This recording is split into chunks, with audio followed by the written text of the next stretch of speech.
What's up, YouTube? I'm Mike, and today I'm back shooting a live video, primarily just because I've had quite the interesting day. I just took a little nap, so you can see the bags under my eyes. For those of you who've been following the channel for a while, I have been producing a variety of content lately, and somebody asked a while ago. There's been more than one person asked me to make a video about my career, like what I used to do when I was still working, and that was professional sales. And I got multiple people asking for that content, and I kept, as I said in the video that I recently produced, I kept like kind of shying away from it because I didn't really want to badmouth anybody that I. What's up, Jen? I didn't really want to badmouth anybody that I used to work with or the company that I used to work for, because I really did leave on good terms. And so people kept asking me to talk about my experience with this company. And there was, I didn't really know how to do it and continue to be honest the way, the way that I am on this channel. And so as time went on, I just decided, you know what, at the end of the day, let honesty, be the way you go about it, and just explain what you used to do for a living, who you used to work for, and just give an honest take about what professional sales is like, because that's what was requested. And so that's what I did. I actually shot the video once and then I deleted it, and then I shot it yesterday and decided to put it up. And I got woken up. I got a phone call this morning from somebody at the company, well, at Sunbelt Material Handling, whose name I will not name to protect the innocent, and said, "Wow, dude, you're quite the celebrity around here today. Everyone's talking about this video that you made." And I said, "Oh, is that right?" And he said, "Yeah." I said, "Well, what's the general consensus? What's the general consensus?" And he said, "Well, you're not going to be winning any Emmys." So apparently it pissed a lot of people off, which, if you saw the video, I guess kind of says a lot, because I said like that I was giving an honest take about my experience with that company, and that the only reason that they should be upset about what I had to say was if they had not been honest with me when they told me that the practices that we were involved in were in fact industry standard practices. Furthermore, you have to understand that I spent 20 years working for this company. And so, it becomes ingrained in you that you just don't badmouth your employer. You don't say anything negative. As much as I was not really like a company man, I had been there for 20 years. And so when I made that video, a lot of stuff kind of started coming up, and I started remembering a lot of frustrations that I had. And it reminded me of the fact that when I left that company, the owner, Matt Maddock, we parted on what I thought was really good terms. I agreed to stay on 28 days after I actually turned in my resignation. I turned in my resignation, and I said, "Look, I don't want to leave you guys high and dry. I will stay on for another month and help train my replacement." Okay, so this is the degree that I went to, trying to be as fair to them as possible. And when I left the company, he said, he thought I was a great guy. He wished me the best of luck. And he said, no matter I thought I was going to move out of state, is why I left the company. I actually was intending to we were intending to move to Florida, and I had a job lined up in Florida. And he was like, he had already told me, he was like, "If you ever need a recommendation at any forklift company, I will give you a ringing endorsement," basically. And so when I decided not to move out of state, when I decided to come back to Texas, it just seemed obvious that the guy who claimed he would give me a ringing endorsement at any company that I wanted to go to work for would obviously be excited to hire me back. And that ended up not being the case, which made it just look even more, I don't want to say malicious, but it just felt shitty. It's like, so you'll basically endorse me to go to work anywhere but for you. And so that's basically what happened. So I made the video, and then apparently it ruffled a lot of feathers today. And so that's why you saw the content. Well, that's why you've seen forklift content suddenly on my on my YouTube channel that's all about bodybuilding. is because I just kind of got me worked up a little bit, I guess. So I don't know exactly where this is going to go. If you continue to see content related to forklifts, material handling equipment, I'm basically making some of these videos almost as video interviews. Like I've had 2 people already. Shout out to Nick Collins 9170 and P Sandker. I hope I said that right. P. Sandker said, "It's a testament to your storytelling skills that I just watched a 20-minute video of information I will never use." Like you would think a hiring boss would be paying attention to this. I make a fucking YouTube video about forklifts that somebody has no interest in buying, and they're watching me talk about that. Like that's the guy you hire, right? You hire the guy who could sell a forklift to someone who's not even buying a fucking forklift. Who gives a shit what his social media platform looks like? Who cares if he's got, biceps built by Trend? Like, why would you care about that when you've got Nick Collins over here saying, "I've never been so enthused by forklifts"? Like, this is the thing that doesn't make sense to me in our world. Like why would I struggle to find employment because I have this online presence? It makes no sense. So I'm not going to spend all this whole time talking about forklifts. I know you guys don't really give a shit. I appreciate all your support. If you see any videos, if you haven't watched my video about Sunbelt material handling, please give that a click. I want that to have the maximum number of views possible. Spread that all over the world. Share it with your friends. Let everybody see it. That's the voice that we have when if you feel like you're done wrong by somebody in this world. The voice that you have in America is that you can go on social media and you can share your experience, and then that has, that can have effects. So that's the reason why you're seeing this very unusual content. So enough of that. I decided to sit down and because we've done a lot of content recently. I've been trying to pick up the pace, and I've been trying to cover a lot of topics that are not just roid related. And so we've talked about parenting. We've talked about Sarah's cycles, my cycles, obviously my experience with Sunbelt material handling, OnlyFans. We're talking about it all. So we also have a Discord. If you're interested in checking out the Discord, that's actually been a lot more fun than I thought it was going to be.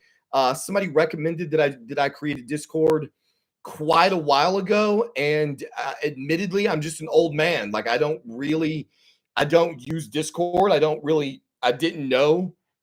Like I didn't even really. I knew that like people use it for gaming and shit, but I couldn't understand why it would be of value to my YouTube channel, and it's actually been pretty cool. So you can find the link to the Discord on my channel page amongst a number of other links. So I've got my Red Bull here that hopefully won't put me to sleep during this live stream. I've got my Metrex bar in case I get hungry, and I'm in for the long run. So that's what's been going on. I've been thinking about making a video, like another follow-up video regarding my cycle.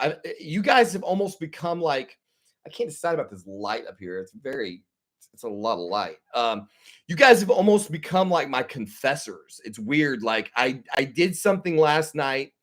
I made a change to my cycle, and it was like the second I did it, I told my wife, and then I felt like, damn, I should make a YouTube video and confess what I just did. It makes no sense. Like, I don't know why I feel like I owe it to people who follow me to know every single move that I make. But last night, I, out of the blue, decided to do 2 things. One, I added proviron to my ever-growing cycle. I took, what's up, Ray from South Africa? I took 25 milligrams of proviron last night.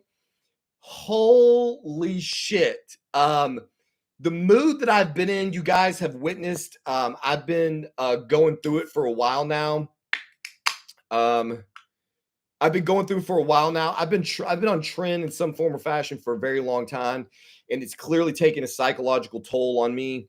And so I had already decided to reduce the trend just because I needed a break from the psychological effect. But I really was just like, I was feeling better yesterday and the day before, but I wanted like a quick fix. And I've taken proviron in the past when I was on Deca, and I had phenomenal results.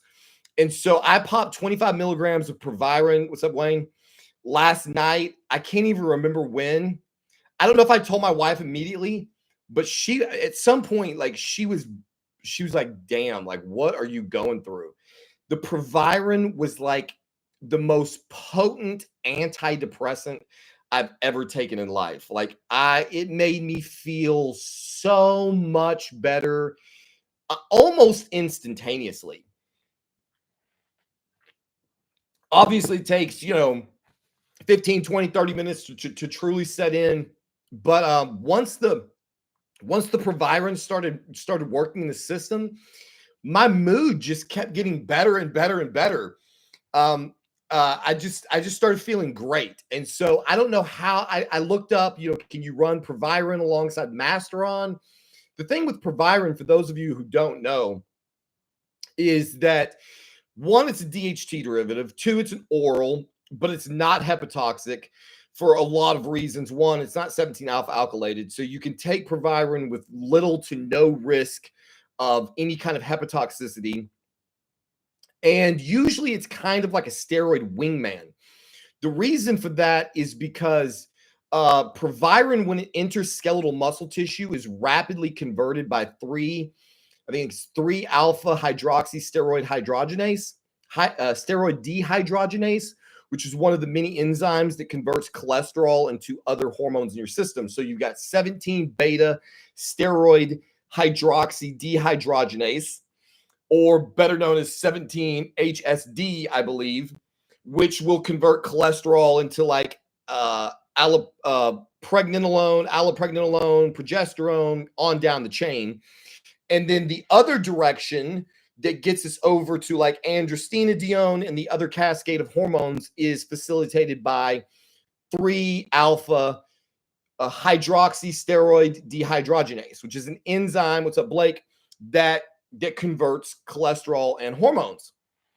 And so when you take proviron, it rapidly is kind of almost deactivated. That's not an accurate term, deactivation, but it's rapidly modified by, we're just going to call it 3-HSD.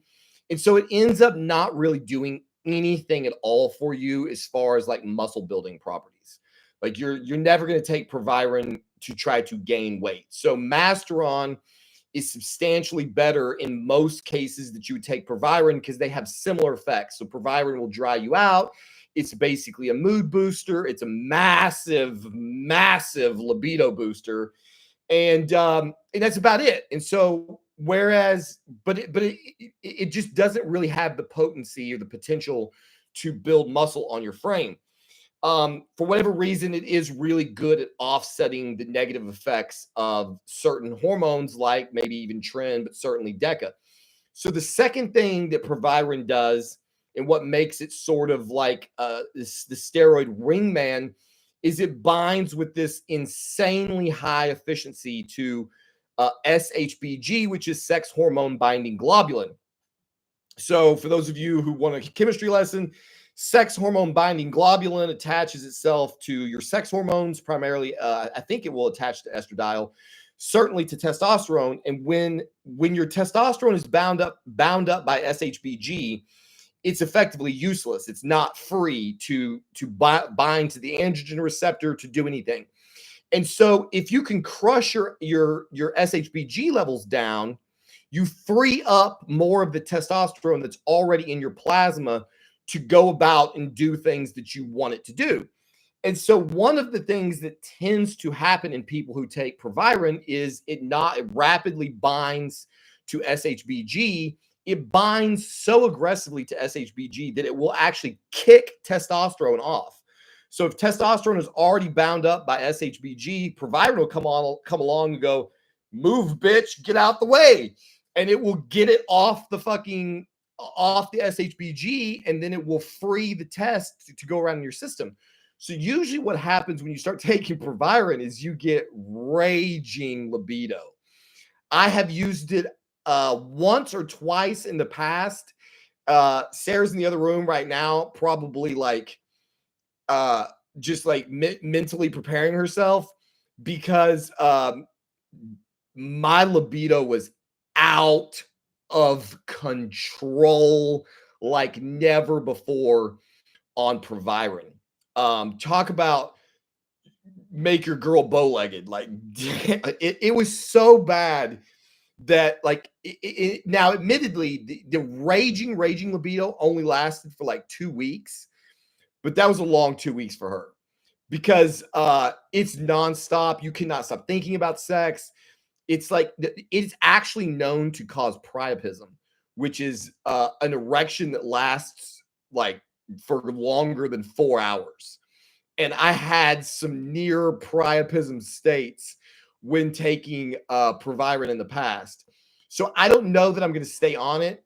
But like I said, every time I add something to the mix, I feel like I need to come in here and be honest about it because I have become honest to a fault about the various chemicals that I put into my body. So I put in proviron. In fact, I took one like how long has this video been going? I took one a little 20 minutes ago, so it's probably gonna be kicking in any minute. Uh, excuse me.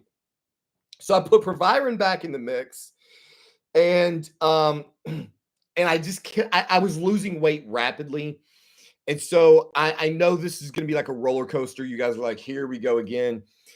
I got back on MK.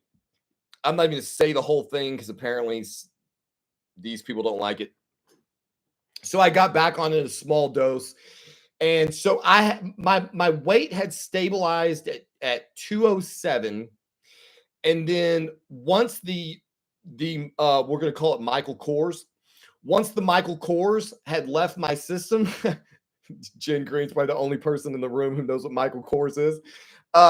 Once the Michael Kors had left my system, the trend for whatever reason caused me to have like a burning stomach. And it's one of the reasons the trend is so good at helping me to cut. I just cannot eat on trend for shit. And I cannot eat on trend for shit. And so I started losing weight. So I went from 207 to 198 in like 198 in the morning, like in a few days. And it was crippling. I could not cope with the weight loss. And I bet they know more than I do. Not my brand. Yeah, it's not my brand either, Jen. Anyway, so I got back on the MK, and I'm happy to report as of last night, I was back to 204. So that's none of this weight loss or gain is real. It's just what happens when you basically go from eating, 6 meals a day, which is what I usually eat, probably somewhere in the 35 to 3,800 calorie range.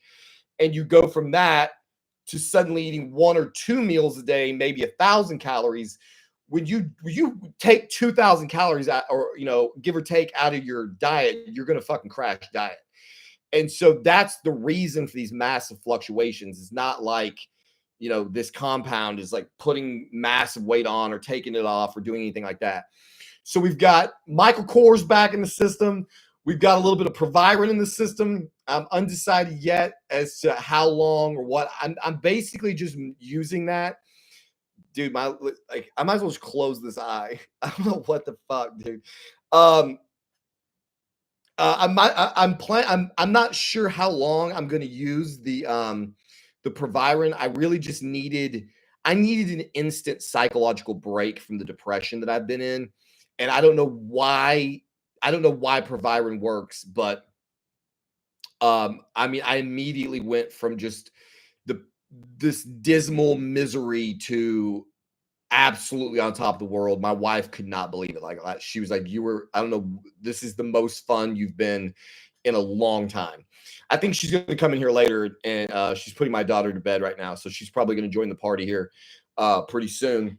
So that's where I'm at currently. So currently, the full truth is we've got 100 milligrams of Trin E, 500 milligrams of Test E, 300 milligrams of Mast E, 200 milligrams of Deca, and then I put the Michael Kors and the proviron back into the mix, at 5 milligrams Michael Kors twice a day, and watch, I'm probably gonna get sued by Michael Kors.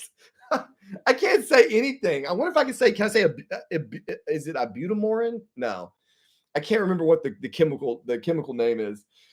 It's so stupid with this. It's so bizarre that like you could talk about trenbolone and how it can make the most docile person on earth um a homicidal maniac. But if I say um the research chemical 677, it's like end of the world. What's been said?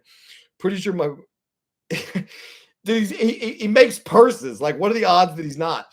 That's the thing is like, sometimes I get on here and I give the LGBT community a rough time.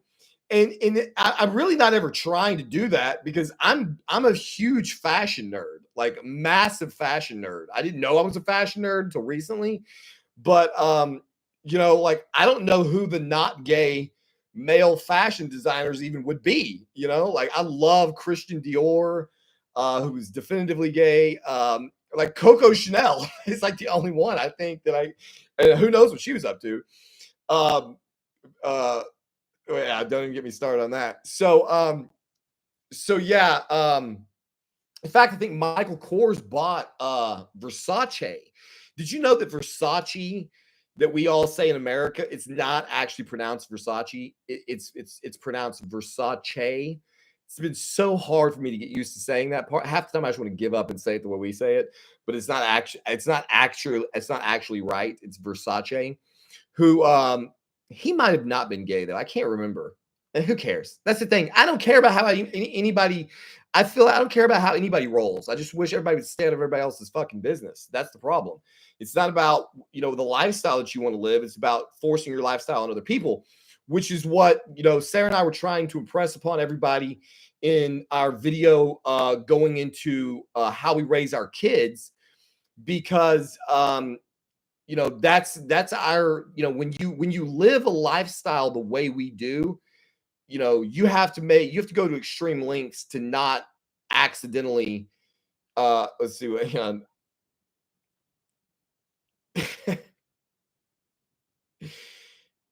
You worked at Dolce & Gabbana? I love Dolce shit. Ben, hook me up. When you were 18. Yeah. So anyway, so Sarah and I try very hard not to indoctrinate our children in any way because we're very aware of the fact that we have extremist views. And so I was definitely not always this extreme.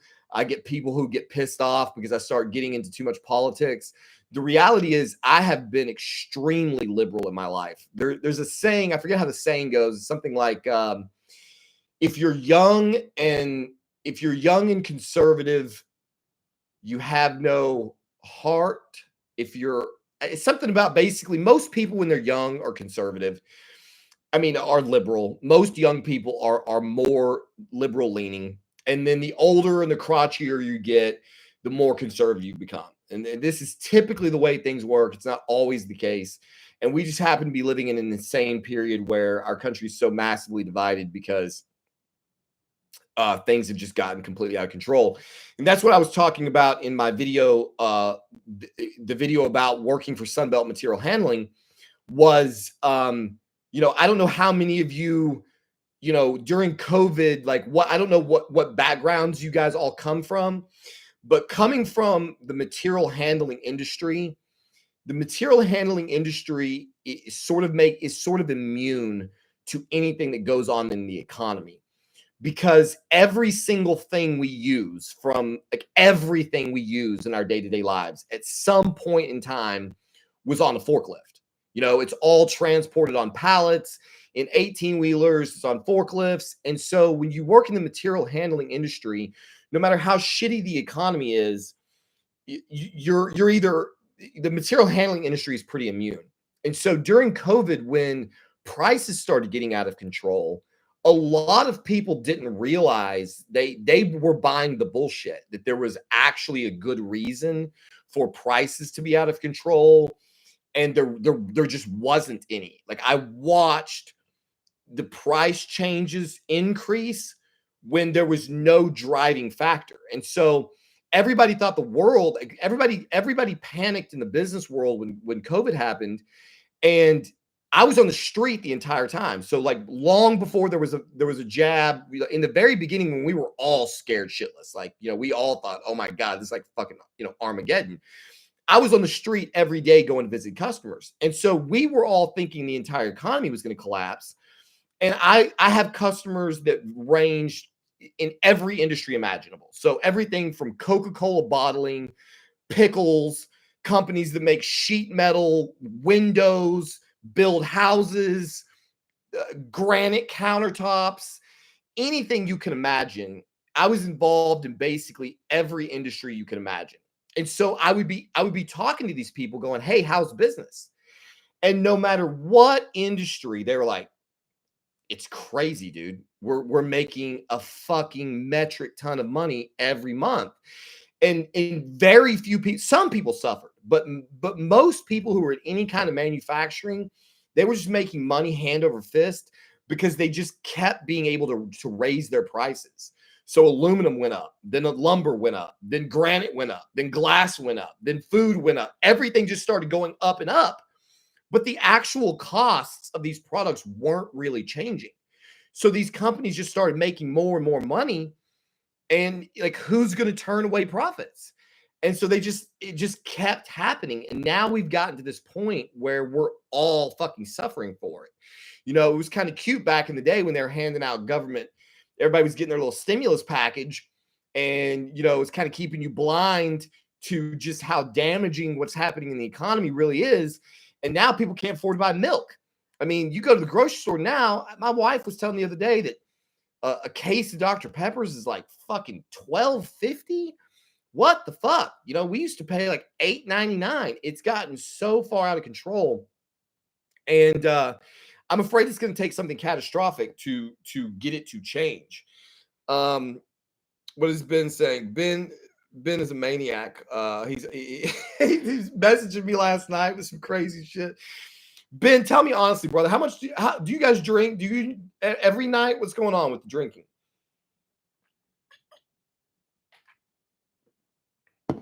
See, cases of Pepsi for $10. Solving the immigration problem in 1 week.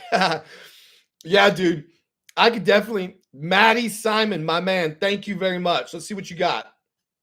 Do you think running 350 milligrams of test year-round is safe? I'm currently on 200 milligrams per week, but want to increase the dose. Obviously, disclaimer, not a doctor, not professional medical advice. Do I think it's safe? 100%. I think 350 milligrams of test is safe to run, maybe indefinitely. You might be able to scoot in here if you want. I don't know. Are you good? You hide back there? Oh, okay. All right. I probably, if you like where you're, just so you know where you're sitting right now, we can see half of your face. So if you move that so if you move that direction, you can be like out of focus and over my shoulder. Okay. Like then you can still look at. You could be hanging out right on my shoulder where I like you. Okay. Yeah. So angel. Like a little angel. That's right. Yeah. Yeah. So Matt, I will probably never go below 500 milligrams of test, maybe for the rest of my life. The only reason I can imagine going below 500 milligrams of test a week ever again would be because I went to the doctor and the doctor literally said, you're in heart failure. And if you don't pull the plug on the test, you're going to die tomorrow. Even then, I might be like, well, for me, 500 milligrams of test is the sweet spot. So yes, I think you can definitely run 350 100% year round. Try it, and you may find that you're like me and that you actually can get away with more. The thing with the it's your doctor will freak out. So like I've been to the doctor when I was on 500 milligrams of test, which I think made I'd have to dig up my results. I want to say it made my my total test level like 3,500 nanograms per deciliter. 3,800. I don't remember. It was like it was over 3 times to the top end of the reference range. And the doctor's gonna be like, whoa, what the fuck are you doing? But if you're not having any problems, and then it doesn't matter. Right now, as we speak, there is a massive debate going on in the medical community. We're getting ready to find out that everything we think we know about cholesterol is bullshit. And this is working out great for me because I'm behaving as if everything we think we know about cholesterol is bullshit. So there's a lot of videos out there. I might make a video about this topic because one of the subscribers who interacts with me on Instagram sent me a video about this. The old conventional knowledge was if your cholesterol is high and your LDL is too high and your good cholesterol, your HDL is too low, then you're going to get plaque buildup in your arteries and you're going to die. Like that was the basic Cliff's Notes, old school cholesterol. And so if you run anabolics year round and you look at your blood work, then it looks like you're going to die because your cholesterol is always fucked up. What they're finding out right now is that this is almost certainly not true. And so if you're running 350 milligrams a test, you feel good, your estrogen is you're keeping your estrogen in a sweet spot, and you're not having any other effects that you care about, like your hair falling out or body hair growth or whatever, then yeah, man, 350, absolutely you could run it year round. Let me catch up real quick while I was rambling. Yeah, Mike Ryan, that's right. You just vote Democrat, and then you can go into the stores and just take whatever the fuck you want. That's the other option. That seems to be working for a lot of people. Let's see what else we got.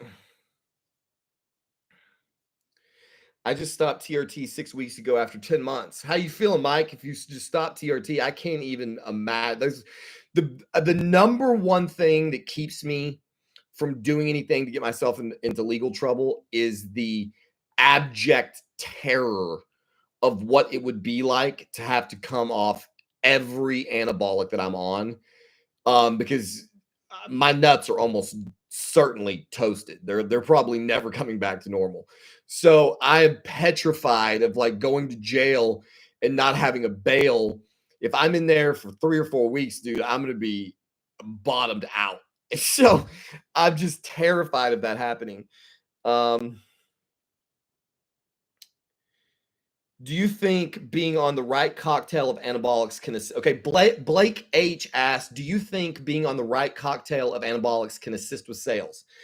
What I'm about to tell you is a quote from my old boss. I talked about this in one of my videos. The year that I was number one in the company, I was gaining a fucking lot of weight. And so we were sitting in a sales meeting one day. My boss was not saying anything about it. And but like I had all the energy and aggression and I'm gaining weight. I'm getting, I was, if you guys are on my Discord, the link is on my channel page. If you go to my Discord, you go to progress pictures, you will see my starting point when I weighed like 135, 140 pounds. You can see how big I got in 3 or 4 years. My boss, when he found out that I was using I told him I was on TRT. I'd tell him everything I was taking. He knew I was taking more than that. He literally said to me in one of our meetings, where can I get this shit so I can put it in the vending machine in the break room so all the guys can get on it and they can all sell like you do? I think, honestly, steroids are like the go-to in the sales field. Admittedly, trend, not so much. But anything to get like I remember I was in sales. It was toward the end of the year when I was battling for number one in the company because it was like back and forth every week between me and this other guy, and I really wanted to be number one in the company like really badly because it was my first full year, and so I was running fucking D-ball, and dude, I was ripped. And like I would eat that fucking D-ball and get in the car and go see customers. And I was just beating the doors and beating the fucking sales meetings. I had insatiable energy, so much confidence, so much drive, and I was unstoppable. And I had this period toward the end of the year where like this is the other thing. I cannot believe this guy will not hire me back. Like I was the greatest fucking salesman, dude. I had this customer where I sold him 3 trucks like right at the end of the year, and I swear the guy ended up hating these trucks. They were hang chaw forklifts, which I'm not going to get into too much because I've got buddies in the industry that sell these. Um, I'm just not going to say anything, but the guy really he had Toyota sit down electrics, and I sold him hang chaws, and I just power slammed the fuck out of him. Like I just relentlessly pounded this guy until he just said yes and signed on the dotted line. And I sold three trucks right there at the end of the year and clinched the #1 sales position. So I would say test anything energetic, test D-ball, like trend can be very valuable if you keep the doses to where you're not like melting down your clients, because that's what gets hard. What else do we have here? Getting way behind. You guys are killing it in the comments. I'm catching up, and What? in the comments, and I can't imagine what I missed. Really? Y'all were talking about in the beginning. If my current T levels are 275. What? Mike Ryan, I cannot believe it. Current T level 275 nanograms per deciliter, and his D game is rocked up, he claims. I'm shocked, dude. I would jump out of a fucking window if my my testosterone was 275. Whatever you do, listen to your wife. That is always good advice. Thank you, Victorous. Let's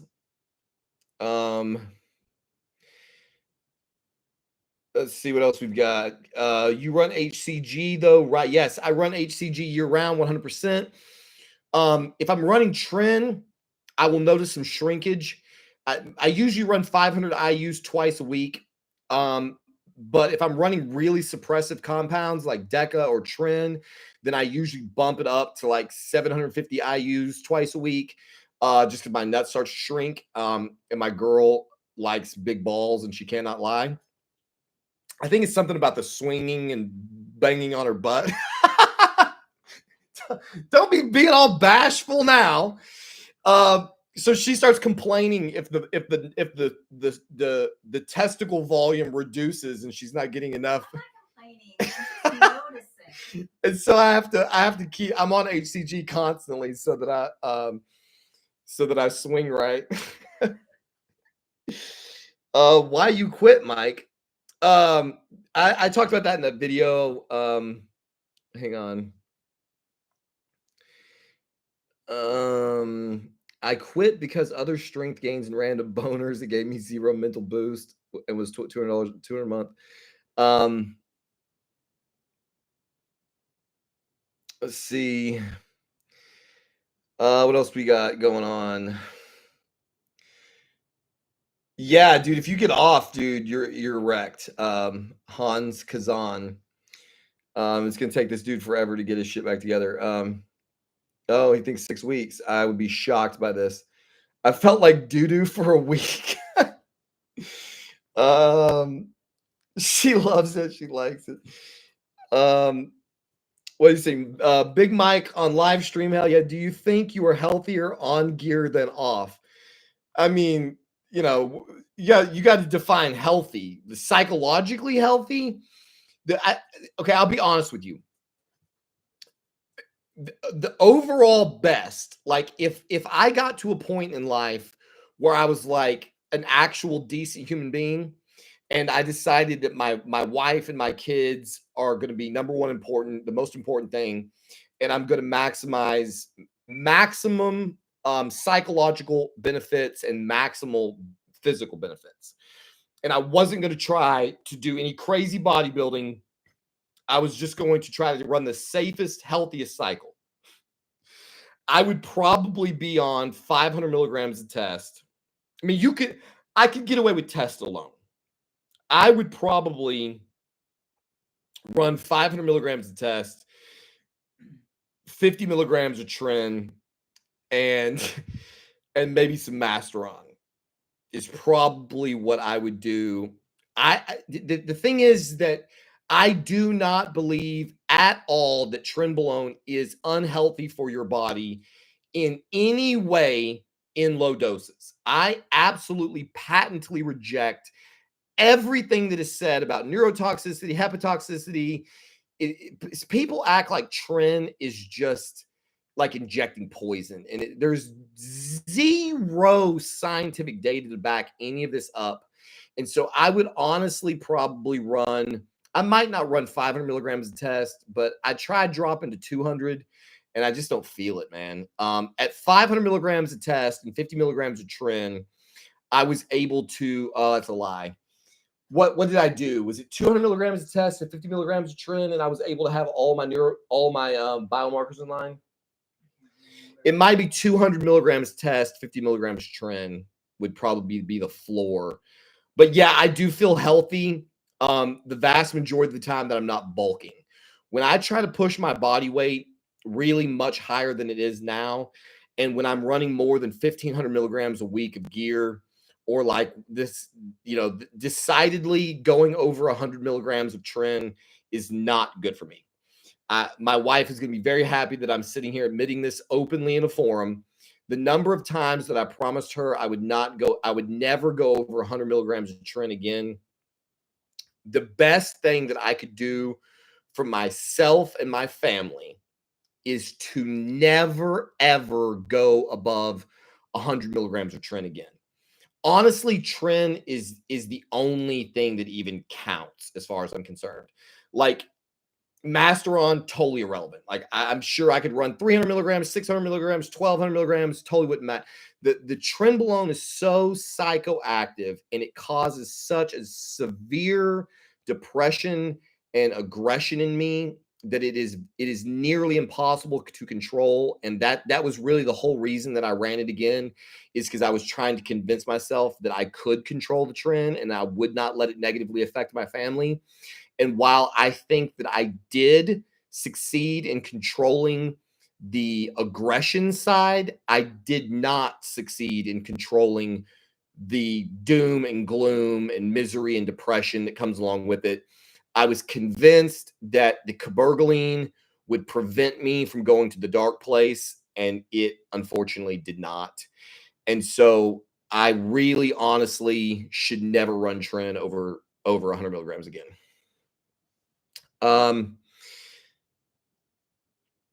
Let's see. Yeah, my wife is trying to recruit all the ladies to get into the Discord and onto the channel. She's tired of the sausage fest that's going on in here. We need more. We've got the big sausages. Now we need some little teeny sausages, some little women sausages. Hey, you're getting there, girl. I shot a video. Well, y'all already know. Those of you who care know. There's now a video. I'm just gonna say, there's now a video of somebody's exactly how big it is. Like, there's a video out there right now that shows it for anyone who's curious. Let's see what we got. I'm not worried about all the men in the channel. I'm just saying, I think you just want some ladies to have some girls giving their experiences too. I think, and even like girls who aren't on gear but who live with men who are. Yeah, that'd be awesome. That's very true. We need girls on gear. We need girls that are willing to just talk about what it's like to be with guys who are on gear. How would you run Sustanon 250? Panther A580, how would you run Sustanon 250 with tren? Panther, you're not going to like this answer. The answer is I would never run Sustanon 250. I do not understand why Sustanon exists. I have looked at the half-life curve of this drug. I do not understand it. I run all long esters. I don't understand the short ester gain at all unless you're competing and you need something to get in and out of your system 6 to 8 weeks. I would just default to test E or test C And for how would I do that? I would do test E or test C with 50 milligrams of tren, titrating up from there to whatever you feel comfortable with. At 100 milligrams, you can get phenomenal results from tren with little to no side effects. For me, at 200 milligrams of tren, everything starts to fall apart. At 300 milligrams, like clear the fucking room. So that's how I would do that. Mike Ryan, can't wait till I get old and don't give a fuck.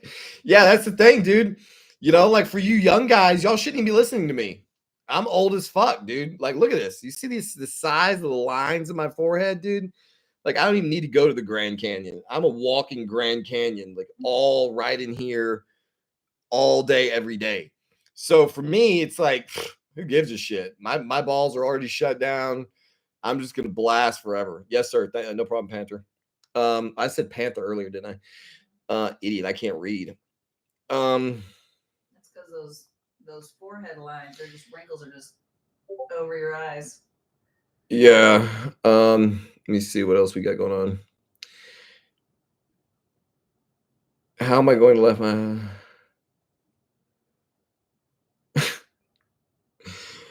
Ben is the most prolific messenger or of all time. Yeah, yeah, that's right. So anyway, look at the nipples. Looking a little bit suspect. This is what the nipples are looking like on 0.75 milligrams of guys are like, dude, we want to see your fucking nipples. 0.75 milligrams of cabergoline, and one milligram of Arimidex every 3 days. People are like, you don't need that much Arimidex. Bullshit. Look at that. I'm about to have to go up on some doses, I'm afraid.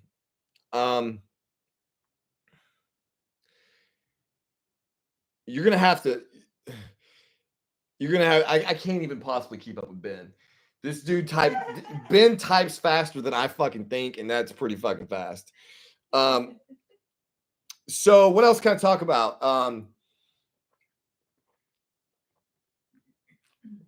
Like I was saying earlier, if you see forklift content on my channel, it's because I got to stir the fucking pot.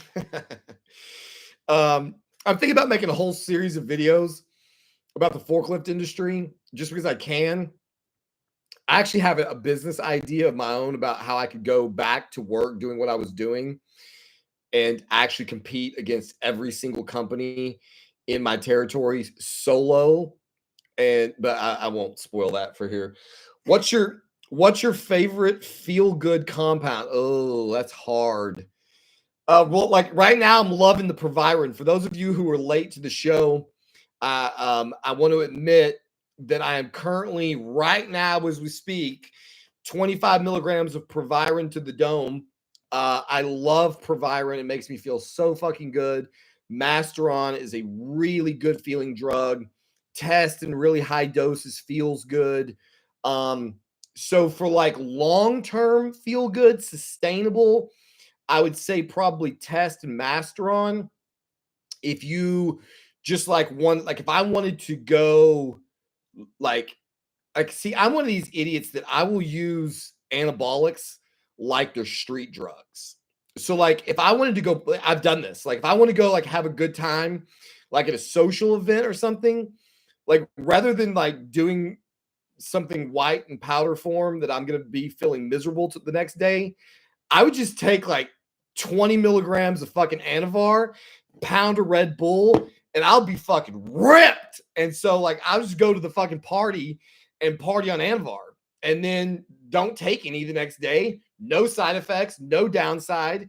You know, if you do nose candy, you're going to feel fucking miserable the next day. And so sometimes, like an asshole, I would take like a D-ball maybe or like some Anavar to party on because it makes me feel that good. Like I would rather be amped up on some D-ball or some Anavar, be able to come home and go to bed and have no side effects rather than do street drugs and like feel like shit and take all the risks that are involved in that. But again, like my brain is so sensitive. Like I don't know that everybody feels shit the way I feel it. You know, like I legit feel like what are you laughing about back there? Okay, good.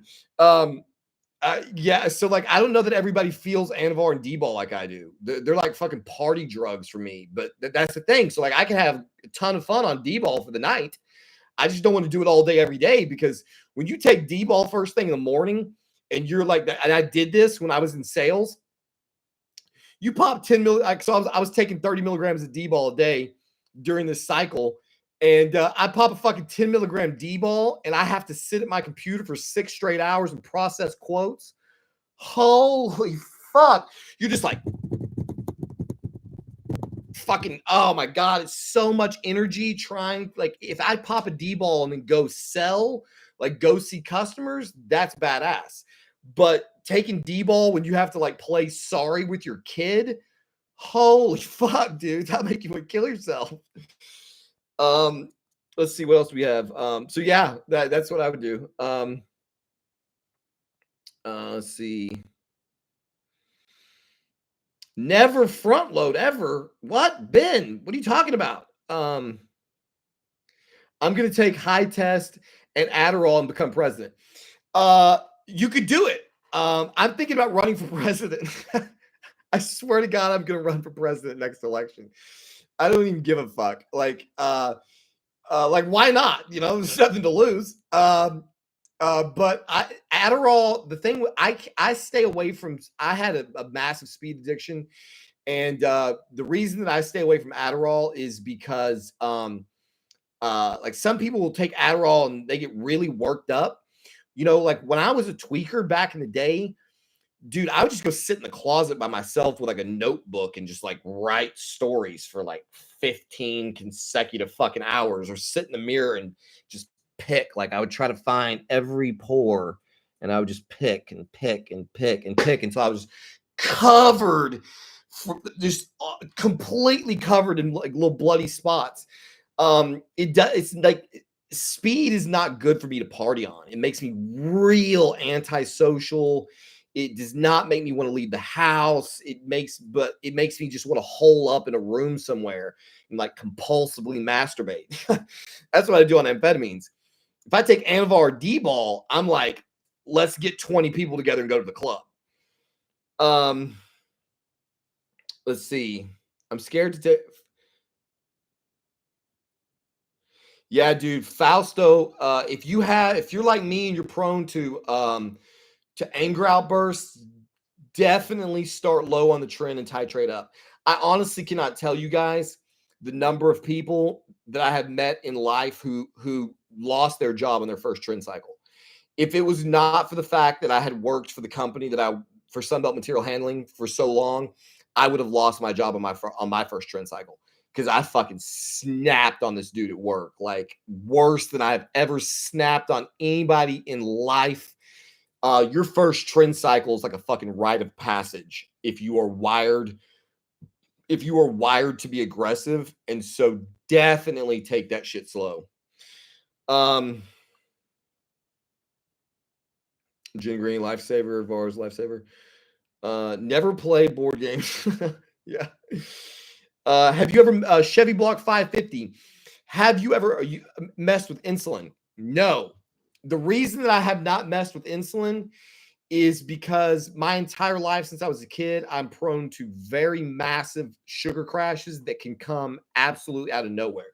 So, for example, I happen to have some Sour Patch message hearts right here. These are dextrose, and if I was to eat a handful of those, I could, and I wasn't on the M and the 677 and the K. I can't fucking talk about that on here. It's so stupid. Then I would probably have a sugar crash in front of you. So my blood sugar can go from like 110, 90 and drop to 50 like that. Like literally in 5 minutes, I can be on the verge of going to the fucking hospital. And so as much as I know that insulin can be very anabolic, I insulin would be a death sentence for me. Like I would probably die the first time I took it.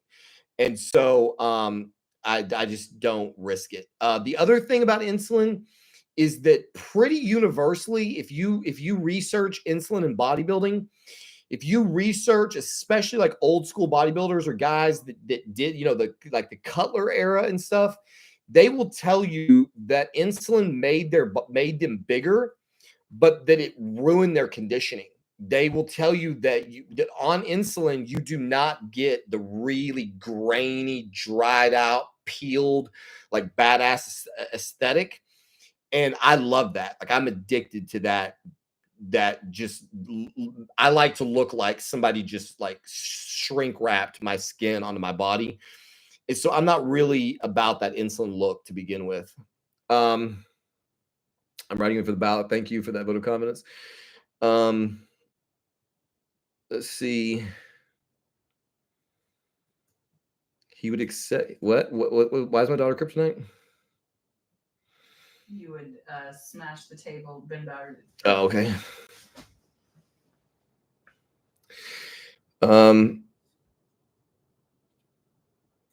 It also makes Mike so hot and hilarious. What makes me hot and hilarious? The primo. I said it's a movie. Oh, dude, I should talk about that for a minute. If you want your girl to be obsessed with you, give her Primo. I cannot. Sarah is out of her mind on this fucking Primo right now. She, like, our entire marriage, one of my biggest complaints is that, like, I swear to God, it was like she just could not give a fuck about the way I looked. She totally, I never like this is a touchy subject. Anyway, like since she's been on the Primo, she tells me all day long how good I look. Everything that comes out of my mouth is like a hilarious joke. She is like smitten with me. And when she first got on the Primo, it made me nervous. I was like, you are fucking not leaving the house without me. Like I thought she was just like super fucking horny. The thing is, it doesn't seem to be super horniness. It's like the Primo has like brought back the puppy love.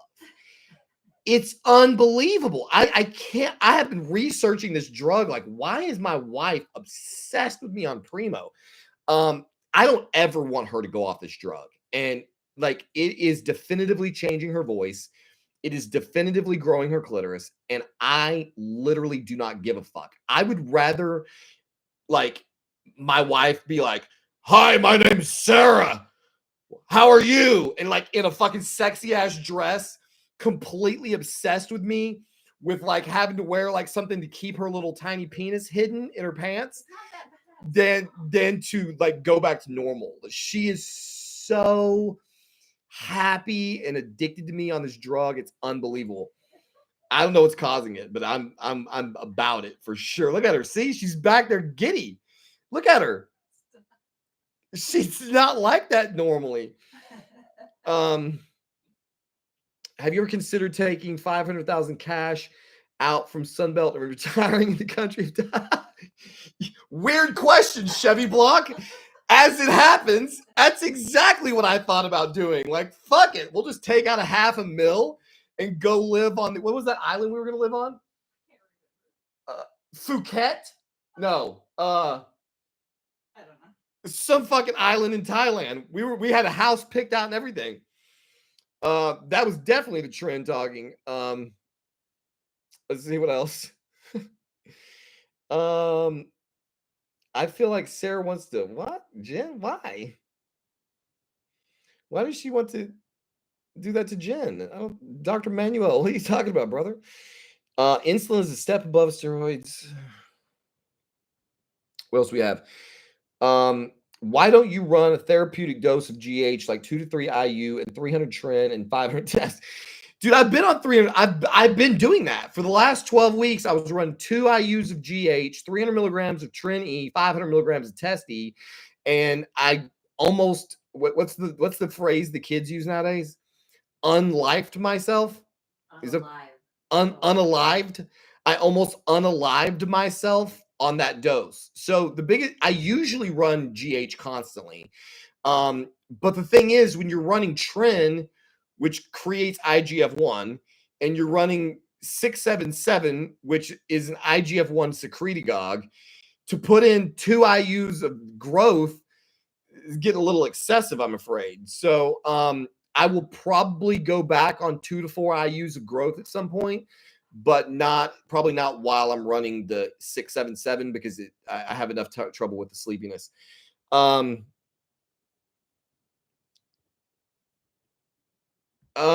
Panther, how could if you don't use IG, do you use Discord, Panther? You can hit me up on Discord. Oh, that's why. Yeah, I don't know fuck all about Ostarine. I'm not the MK is the first SARM I've used. Well, technically Tren is a SARM, but it's the first conventional SARM. So I don't know anything about Ostarine. I might look into it. Good night, Mike. Ryan. That was weird. Good night, Mike. Ryan.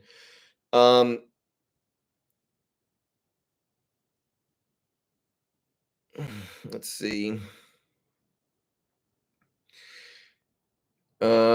Later, Jen. Yeah, so I think I'm caught up now. Yeah, so that's what has been going on recently. I'm trying to do daily content and a variety of content. And I am all over the world right now as far as my cycle goes. So, like I was saying, again, for those of you who weren't here in the beginning, I added proviron into the mix yesterday at 50 milligrams a day. I'm running 200 milligrams of Deca, 500 milligrams of Test E, 300 milligrams of Masteron E, 100 milligrams of Trenbolone E, 0.75 milligrams of cabergoline, which is probably about to go to 1 milligram of cabergoline per week because my titties are looking a little bit puffy. And I run 3 milligrams of Adex per week. So we're going to keep that going until we see what's going to happen with the Deca. My weight is going back up on the MK. So I'm hoping to be back up to 205, 206. Maybe tonight if I could do some good eating. Sarah and I have been watching Deadwood, and we're just about finished with that. So I think we're about to have to start a new show. And usually I do a lot of eating when we're watching TV. So hopefully I'll catch up with some calories there. At the end of the day, I'm about to have to find a job is the problem. Like I have money, but it's getting dicey. And that's the big question mark is I don't know what to do. I'm afraid that my YouTube channel and my social media presence is preventing me from being hired. I have never in my life struggled to get a job. I have been 100% of the time that I've gone on an interview, I've been offered a job. And then I maintained one job for 20 years. I never had trouble finding clients, maintaining clients. And it's a little bit convenient that I get on social media to the degree to which I do. And now all of a sudden I'm having serious problems. And so You haven't looked for a job yet, really. no, I'm not actively looking. So like that could be a deciding factor. I don't know what to do. That the problem is I spent 20 years selling forklifts and forklift material handling equipment. And so now I feel like I can kind of go in any direction that I want to go in to some degree or another. And I honestly just I'm not excited about any particular option. You know, like there's some things that I'm kind of excited about, but obviously not excited enough to get up off my ass and do anything about it. And I think that I think this is just meant to be. I think that this is a process that I'm supposed to be going through. I continue to believe that the right door will open when the time is right. Until then, I'm just going to keep doing me and making all this crazy ass content and exposing my wife on OF and don't be like hiding your face and getting all bashful back there. And doing all this crazy shit that I've been doing for a while and just see what happens. D-ball will get yeah, Don Trump. Don Trump is in the room. Bike. Yeah. Yeah, you know what?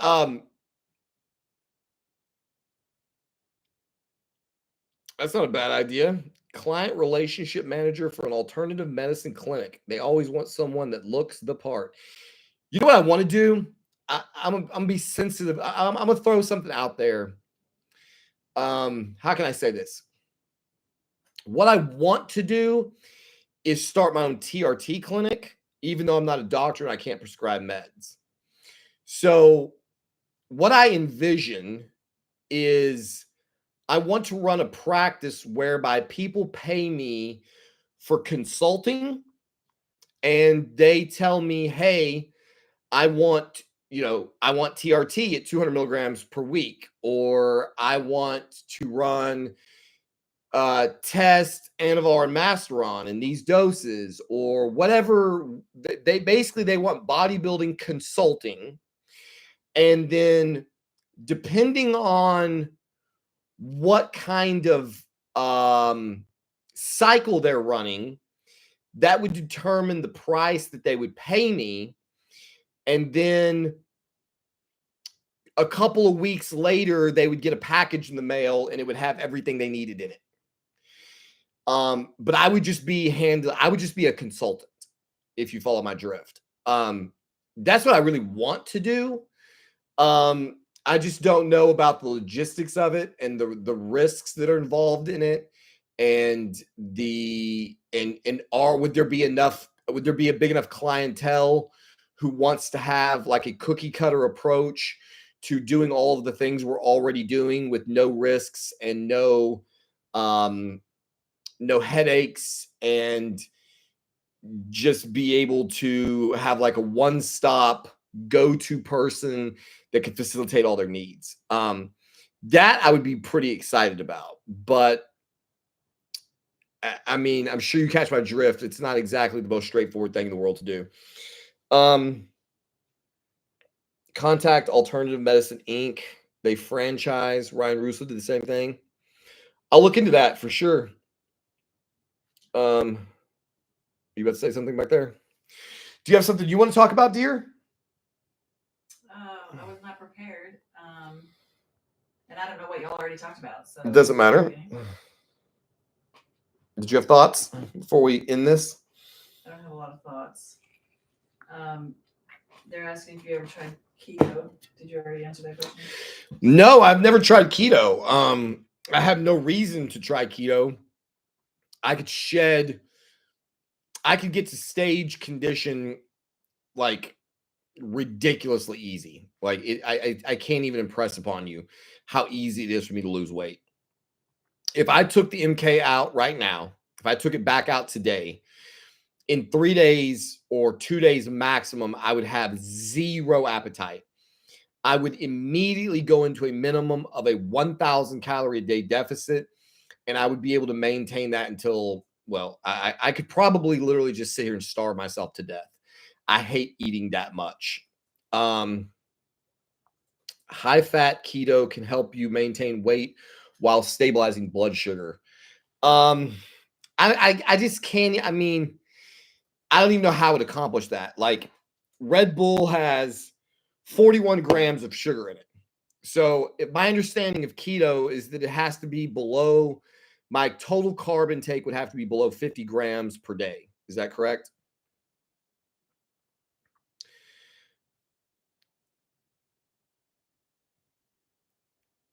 Isn't that right? Or is it 30 grams of carbs or something? Whatever it is, it's something crazy low. So to be in ketosis, basically your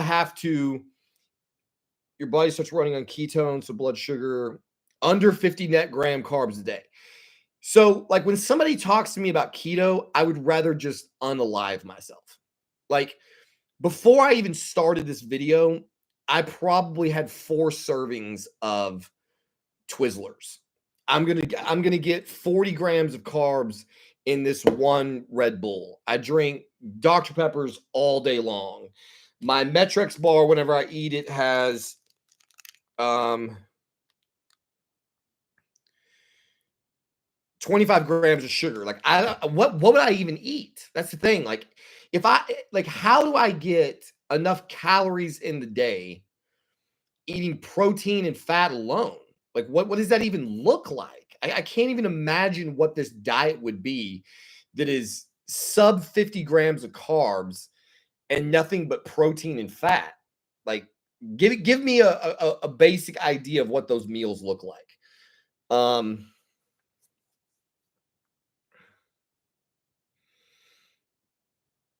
I don't know what Adipex is. Fausto, are you still noticing a lot of water retention? If you're still running your face seems more bloated over the last several weeks. So the thing is that that must have something to do with some other condition. So, like, as you can see in this camera, like, I've got lines in my face. So I'm not sure what you guys are calling bloating.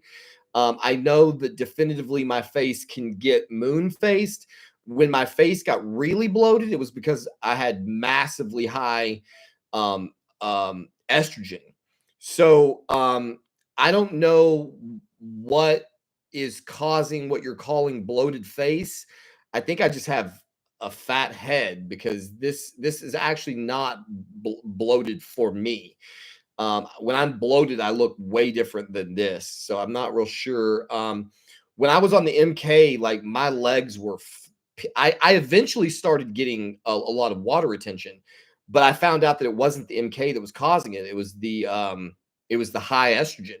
When I knocked my estrogen down, I dropped 6 pounds of body water in like 3 days tops. And when I was up at 213, I was very bloated. When I got down to 207, it's just body fat around my abdomen. I'm not carrying an unusual amount of water.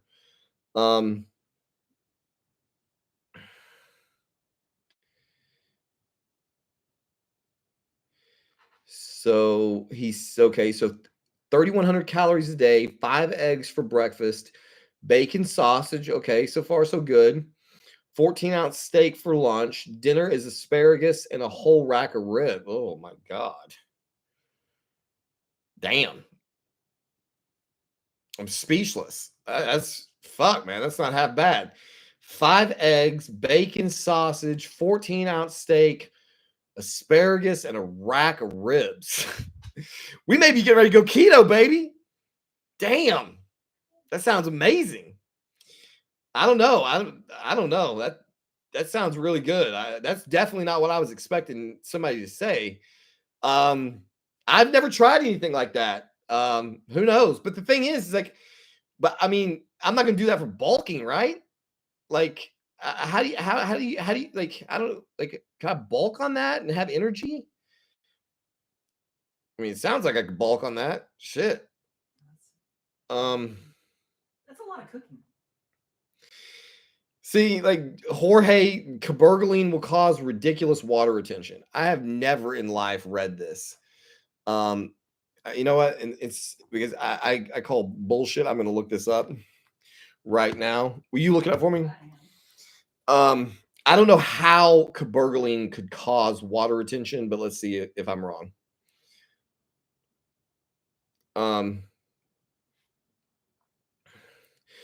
Post-workout videos, man. Show us what you do for your routine. Algorithms collide. I have made some training videos.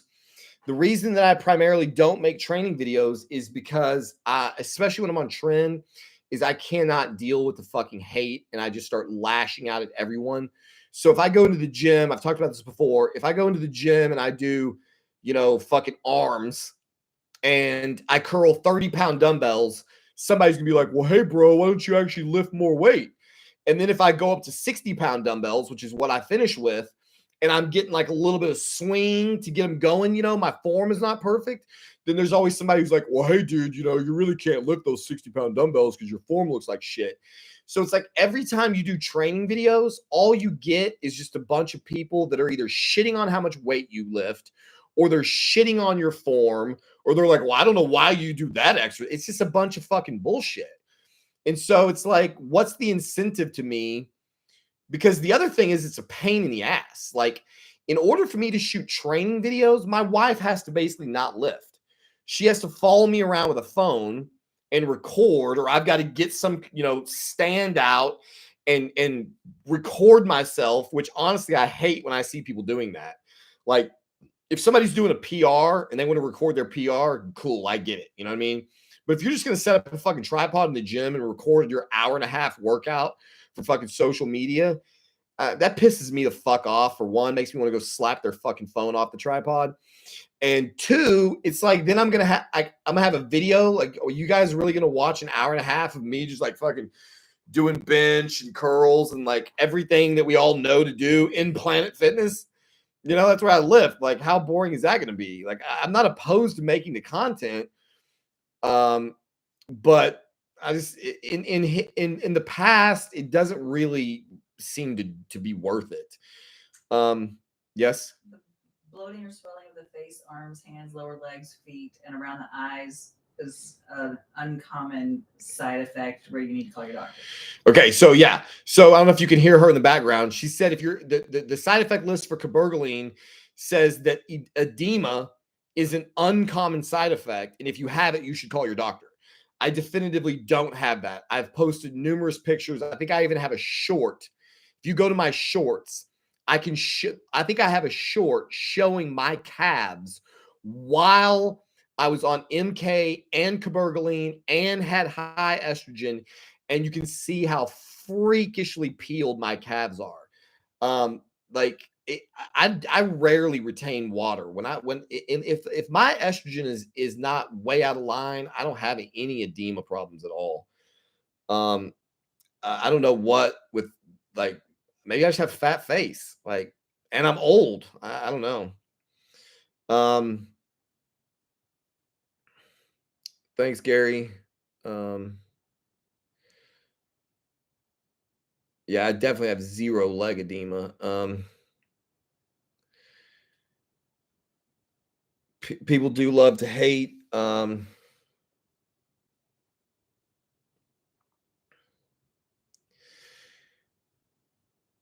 Okay, so 5 or 10-minute video explaining sets, reps, tempo. Okay, again, I've already, like, so I do, for those of you who are curious, I do pyramid. So I don't believe in training ultra heavy or ultra light. I believe, you've got fast twitch muscles, slow twitch muscles. And so when I go to the gym, like, my chest day looks like this. Like, I would go to the gym, I would do incline bench press on a Smith machine. And I would probably start out with a warm-up set of like 135. Then I would go up to 165, 205, 275 is probably where I would max out. I hit 275 for maybe 6 or something like that, 7. So basically what I do is I do 12, 10, 8, 6 reps, starting with low weight, going up to heavyweight. So then I would do, my chest day would be like incline Smith press, flat Smith press, incline dumbbell flies, flat dumbbell flies. If I was in a bodybuilding gym, then I would follow that up with incline dumbbells, flat dumbbells, maybe a machine. At Planet Fitness, the dumbbells are not heavy enough. So I do incline Smith, incline flies, flat flies, and then an incline chest press machine, and then a flat chest press machine. That's my chest day. My bicep day, and the tempo, like, I don't know. I don't even know. Like, I just lift. I don't know. The thing is, I think 9 times out of 10, when somebody's asking me a question about what my training routine is, or my split, or how many sets, and what really I want to say is that it doesn't fucking matter.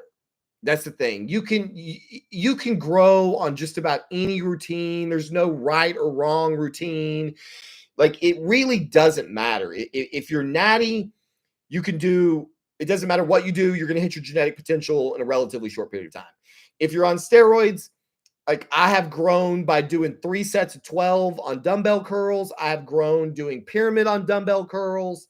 The body just doesn't seem to care. I think the most important thing about your lifting is not thinking about all of these things like tempo and how many sets, and is constantly changing it up.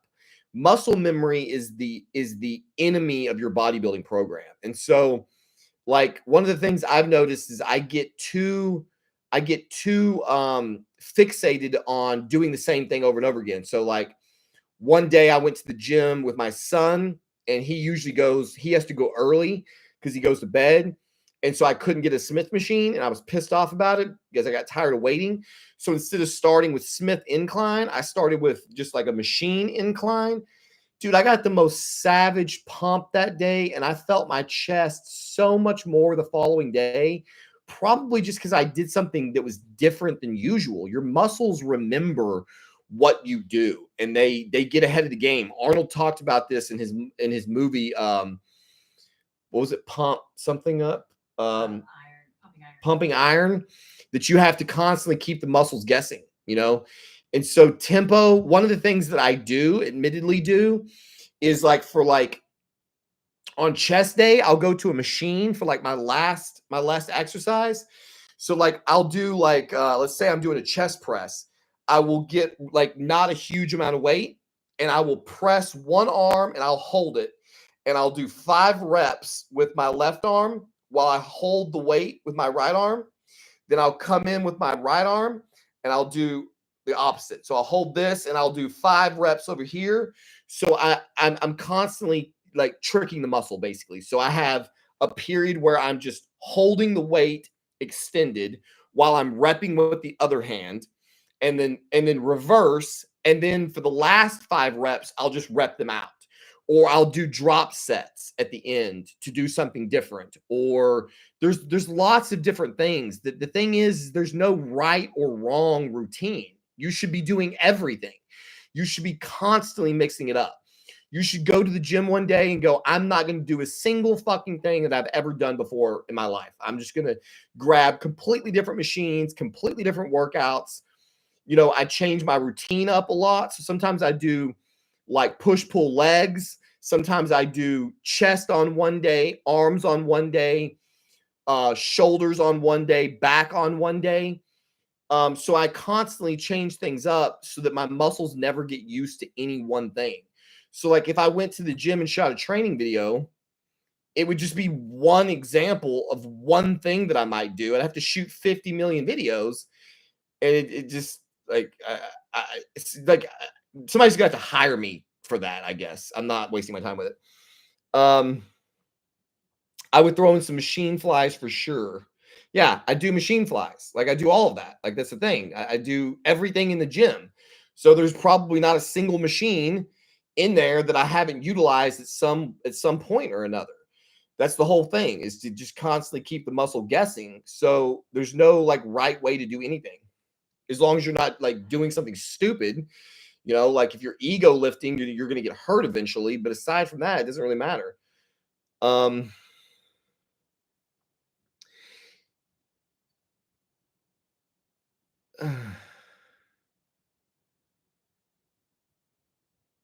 um, been on keto for a while, 6 feet tall, 220, about 16 to 17% body fat with a 3. Okay. So like Chevy Block, it sounds like we're coming at things from a completely different angle.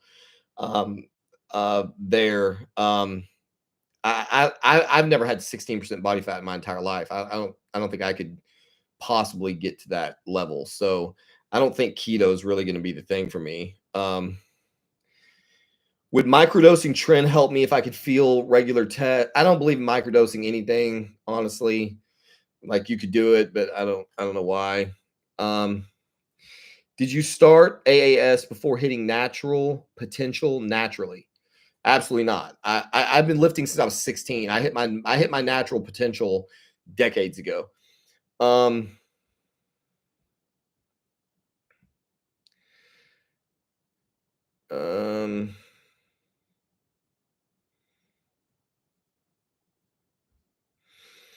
I think algorithms collide.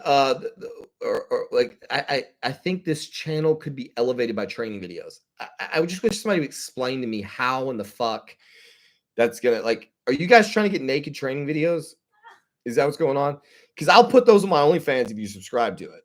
I've heard that's a thing That's that really like, awkward in the middle of Planet Fitness. yeah, I'll buy some weights and I'll do naked fucking training videos for OnlyFans if you subscribe. Like, I don't understand these training videos. Like, I've never in my life. I followed a lot of bodybuilders. Like, I have like a training DVD that Cutler produced way back in the day, like before YouTube. That's the thing. It's like, why would I want to watch Jay Cutler lift weights? You know, there's so many videos already out there about all the different exercises you could do. Like, why do you want to watch me train a muscle? I can't. Please help me figure out what I'm missing here. I'm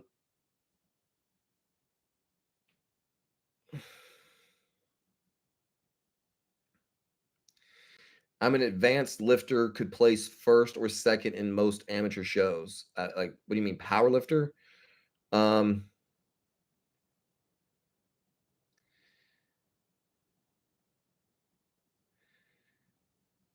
Yeah, I don't.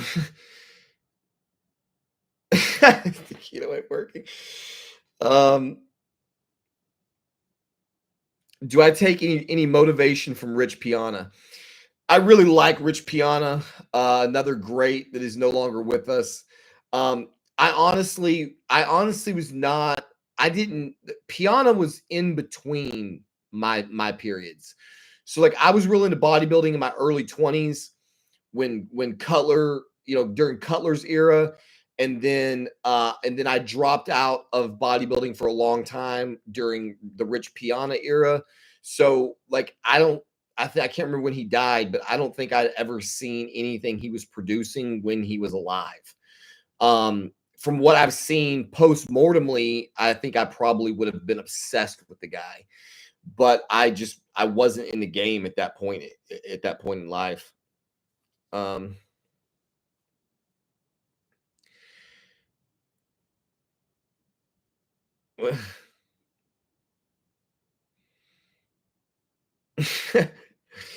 Yeah, I'm not gonna do that, Ben. I'm not getting arrested. You plan on going back to the workforce? You plan on just riding off in the sunset? I know you were going back and forth. Yeah, I'm gonna have to go to work eventually, dude.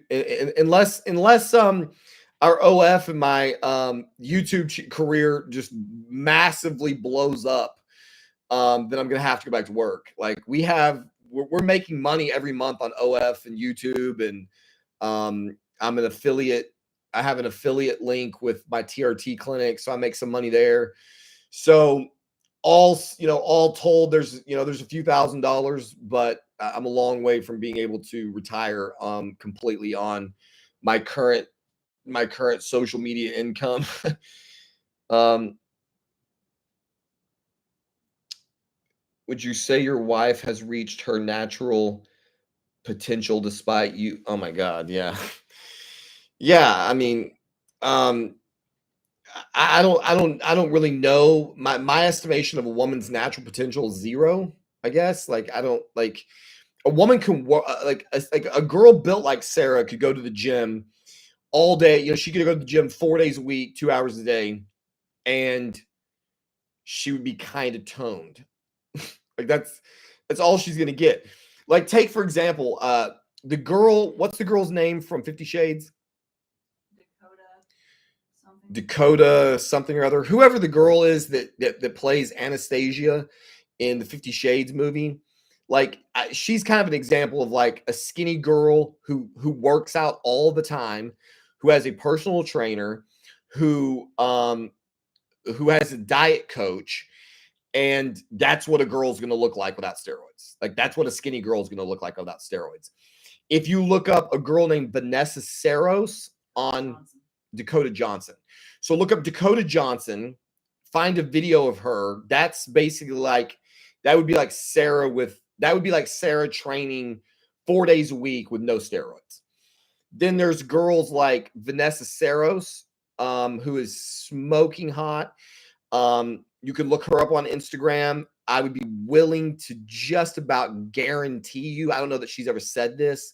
She probably runs 2.5 milligrams of Anavar on a relatively consistent basis. She's very feminine looking, but she has capped shoulders and defined arms, and she's almost certainly not natural. I might be willing to believe, maybe, possibly, somebody could convince me that she has freak genetics, but that's the only way, in my estimation, that a woman would look like Vanessa Saros. She's almost certainly running Anavar.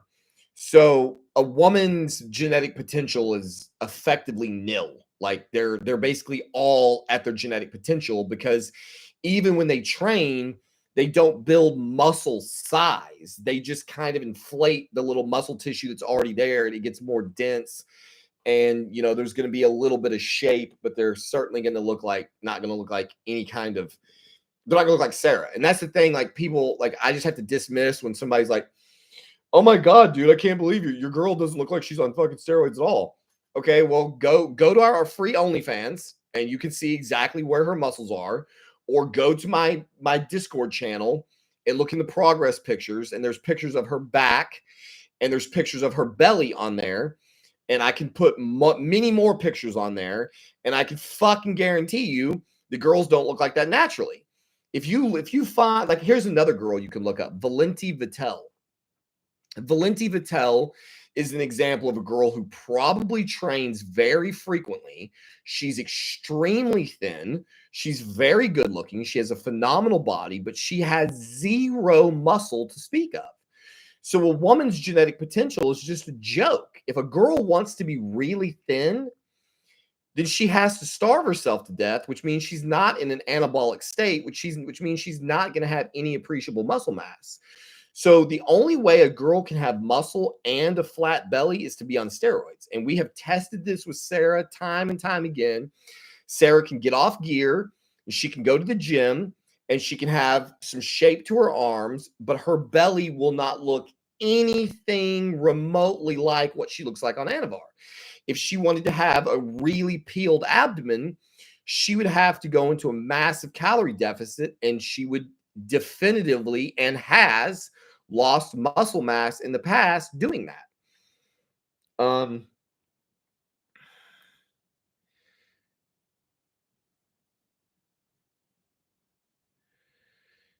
Yeah, I would love to do pharmaceutical sales. I just feel like that's a female only gig. Like, do they hire men for pharmaceutical sales? They do. Yeah, I would definitely interview with the company for pharmaceutical sales.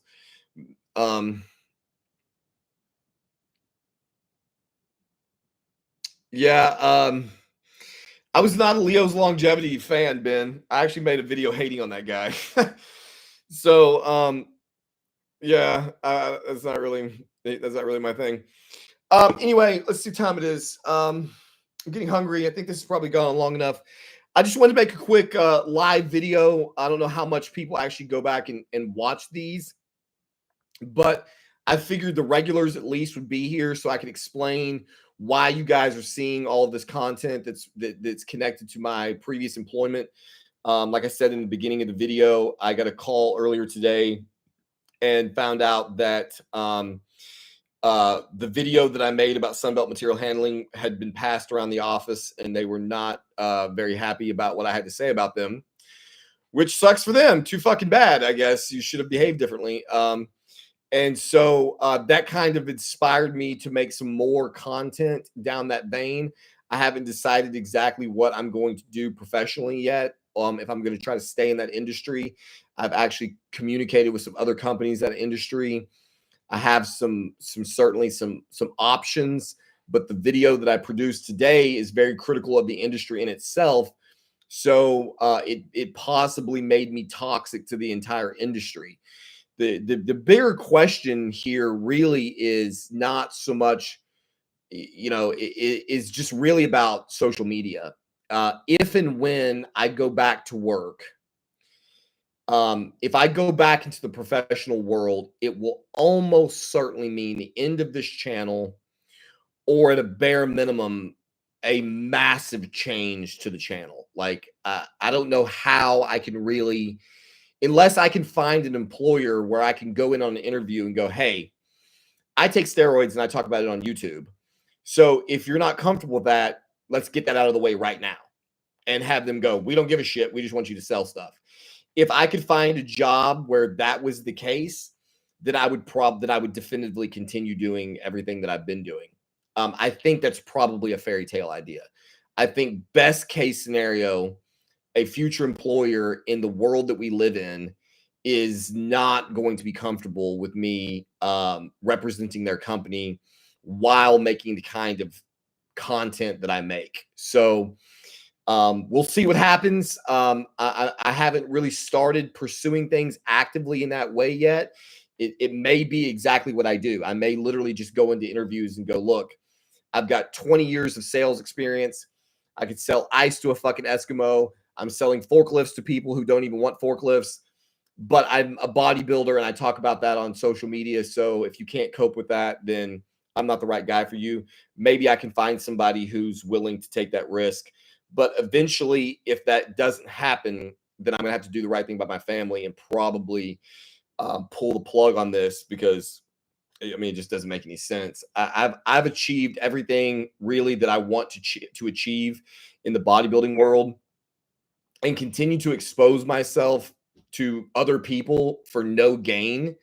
I mean, it just doesn't make it makes no sense. Like there's no good reason to continue producing this kind of content if it's not going to support me. I mean, it's just pure ego, really, at some point. And so I can do everything that I'm already doing, have an amazing physique, enjoy all of the pharmaceuticals that I use, and just stop talking about it, in a public forum and go to work wherever I want and have no problems. And so that is probably what's going to eventually happen. But I hope it's not. I certainly hope that things go in a different direction. But we'll just see. So, as always, thank you for watching this video. Thank you for everybody who participates. I love seeing all you guys in the comments. Check out the Discord. Check out all the links. Like I said, if you want to continue to see this kind of content at some point, like I've never been that guy who was like begging for likes or begging for fucking, tips or whatever. But at the end of the day, like cash is king. So if you want to see this continue, then you have to find a way to support the channel. And there are lots of ways you can do that. If not, then best of luck to everybody. I hope you all achieve your bodybuilding goals, but that's certainly not right around the corner. So we'll see how things go. As always, thank you for watching this video. And we'll see you on the next one.